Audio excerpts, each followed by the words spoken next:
Hello guys, দেখেন phone দেখার style. সে কিভাবে ফোন দেখে দেখেন, একটু সুস্থ নেই।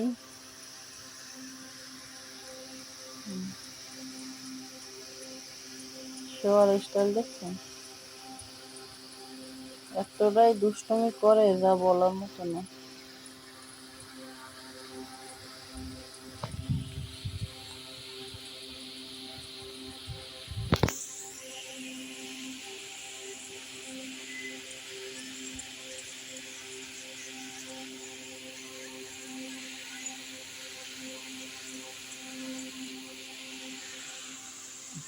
এই যে সে দেখতেছে কিভাবে স্টাইল দিয়ে ফোন দেখে।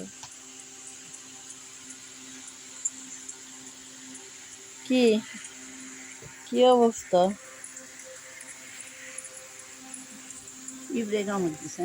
পিঁপড়ে কামড় দিছে? হ্যাঁ, অবস্থা তোমার দেখি দর্শক, তোমার ছেলে কিভাবে তোমার ফোন দর্শক দেখে। দেখে না 2-3 দিন। দেখবে না কেন? অবশ্যই দেখবে। জগতে যখন আছে তখন তো দেখতে হবেই, দেখবে।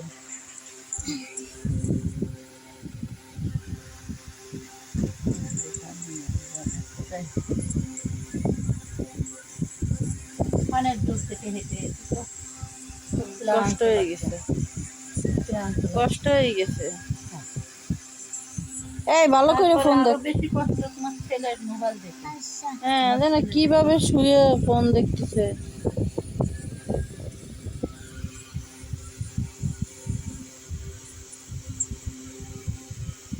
আমি আমার দাদুদের কাছে একটু শোবো। শো দাদুদের কাছে একটু শো।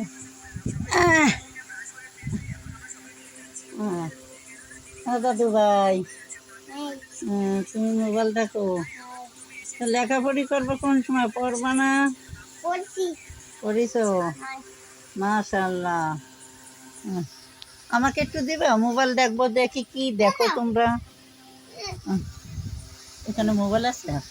না, হ্যাঁ, আমিও মোবাইল করবো, দাঁড়াও। এই যে ভর্তা, আলু ভর্তা। কে কে খাবেন বলেন, খাইলে আসতে পারেন। কি করবা বাবা? আলু ভর্তা খাইতে ভর্তাই হবে, খাবো। আলু গরিব ভর্তা তাই, খাবো। আমরা গরিব। ভালো মন্দ পাবো কোথায়? যে সময় যা আল্লাহ পাক রিজিকে জুটে তখনই তাই খাই। এইরকম আমার বাপ সে সকালবেলা কাজে গেছে, এখনো সে বাসায় ফিরিনি। এই আমাদের দুটো ভাত দেওয়ার জন্য মুখে কত দূর দূর কষ্ট করে আমার বাবা কামের টাইম কাম করে আসবে। তাই মা আলু ভর্তা দিয়েছে, ওই যে এখন ভাত খেয়ে না। এখন আমি বলছি আমার একটু ডিম ভেজে দাও না, তা মা আমাকে মারতে আসে। একটা মাইর দেবো, ডিম মারতে ভাইজে দেবো আসে কিসের ডিম জন্য? ভেজে দেবে। বা ডিম ভাজা এখন খারাপ না, তোমার আপু তোমার আপুরি সৎ বলো মেয়ে কেন। না, সৎ মেয়েরা এইরকমেরই তো দেখতে হয়, এখন তো না, বুঝছেন? আমার মা তো মারা গেছে। মারা যাওয়ার পরে আমার বাপ বিয়ে করে আনিছে, কি বলবো। এখন যা দেয় তাই খাই। করার কিছু নেই। তাও তো দেখে, বাড়ির পাশের মানুষ হিসেবে একটু দেখে, একটু আসি ভোর কাছে ধরে যাবে, কিছু নিয়ে খাই খাই। কী করবে? 10 জনের মাঝে 10 জন তো আর দেয় না। যার ভালো লাগে সে দেয়, খাই। না লাগলে না দেয়। চলতে দিতে পারি না, অনেক কষ্ট দিতে আপনি। আমরা এইগুলো করেছে, আমি কইছি আমাকে একটু নেও না, আমার তোমাদের সাথে একটু না। অনেক অনুরোধ করে ওনাকে পাশে এসে দাঁড়াইছি। দেখি আল্লাহ পাক কী করে, আল্লাহ কত বুদ্ধি। আল্লাহ পাক তো আছে, কিন্তু মানুষ যদি সাথে না থাকে, থাকে।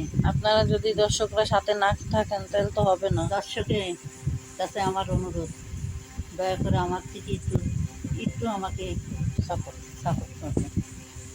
দর্শকের সাপোর্টে যদি আল্লাহ কোনো রহমত করে কিছু করে, আশা করি আপনাদের কাছে যেমন সাপোর্ট চাইছে আপনারা আমার এই অসহায় কষ্টটা বুঝে যদি কিছু সাপোর্ট করেন, আমার পাশে দাঁড়ান। আশা করি যেরকম আমরা আমাদের সাপোর্ট করেছে এই মামনি আসে তাকে দিতে হয়। এখন আপনাদের মাঝেও আইছি, যদি বাবা এই অদমদের যদি একটু সাপোর্ট করো তাহলে আল্লাহ পাক আমাদের ভিতরে ইমান দিই, তাহলে আমি অনেক খুশি হবো। আমার মনটা আমি অনেক ভালো থাকে। তারপরে আমাদের ব্লগ ভালোই থাকে, দয়া করে আমাকে বাই বাই।